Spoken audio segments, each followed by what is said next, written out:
Okay, good to go. All right, so medical, 2 questionables. Ike with the hamstring and Ridgway with the shoulder. Everyone else is good to go. Quick and easy.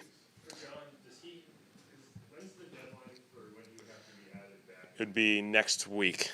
Yeah. It would be through next Wednesday, I believe. Yep. Assuming that Ike isn't able to go, Quincy Riley likely stepping into kind of his next start. Just what have you seen from him over the week coming off of his first career start? Yeah, just great response.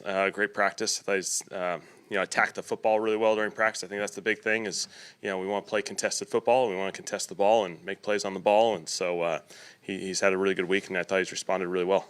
He's taken advantage of every opportunity this week. Have y'all done anything what do y'all kind of do to prepare for that kind of stuff? There's a couple little drills just for specific positions just to have some preparation there. But outside that, elements, we practiced in them. It rained a few times in training camp. It's all part of this. If Ike does play, has Quincy earned more playing time than before that? What does that split kind of look like?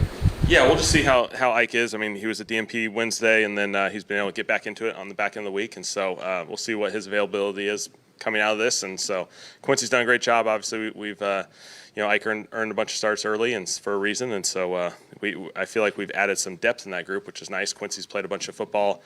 Mike Davis is available as well, and he's played a ton of football. And so, I think that's good. So if Isaac is okay to go, he'll be the starter? Quincy will still be playing. Ike just got back, this week, and so he's just got a couple days of practice under his belt, and we'll see where he is after this. For Mike Davis, was he when he was signed, was special teams kind of an important factor there as he got all the gunner reps? I certainly think that depth of that defensive back group, special teams is critical, and so obviously when Mike is able to be onboarded, that's going to be a part of the process. I thought he responded really well. Mike started as kind of that backup core special teams guy early in his career. He became a starter in LA, played that role, and so his ability to play that, I thought he did a nice job this past game in the gunner role and a couple other spots as well. You mentioned when you guys added Devon Bailey that his role would have to grow gradually. I think you used Jahan Dotson as a comp.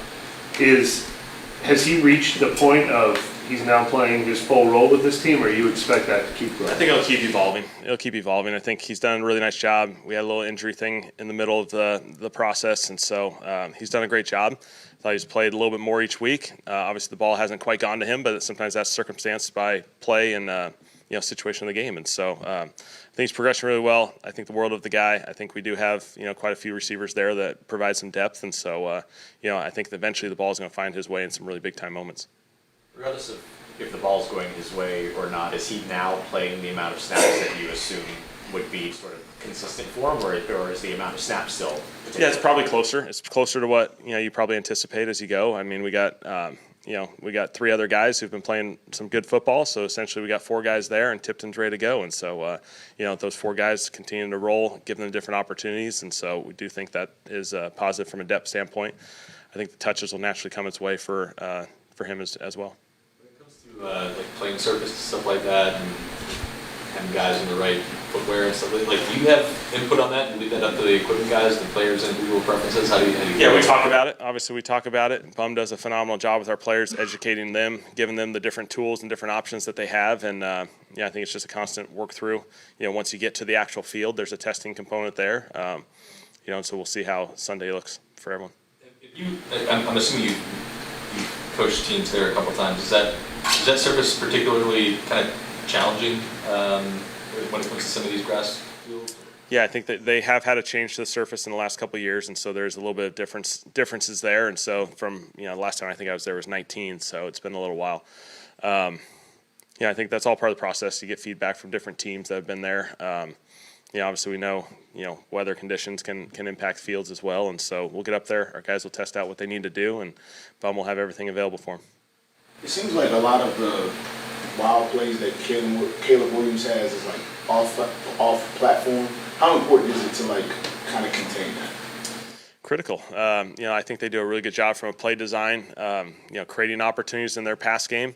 And then there's that second element of the play that Caleb has always done such a phenomenal job of. He was certainly through his college career, it was the highlight reels that you saw, and he's continuing to do it in the NFL. And so, we got to do an excellent job with pursuit, continue to rush the passer, match the coverage, and play the scramble drill for an extended period of time, because he's going to make some plays because of it. And so we got to do an excellent job. Just because you're close on the initial play in the pocket, you still got to keep pursuing him, because he's going to extend it.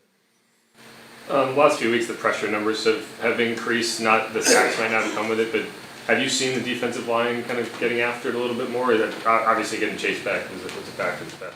Yeah, Chase is obviously a valuable piece to that. I think our guys are just continuing to improve. That's all we can ask for. Improvement week in and week out, and I think we're getting closer. And obviously we know we want to make more impact plays there, and hopefully we can.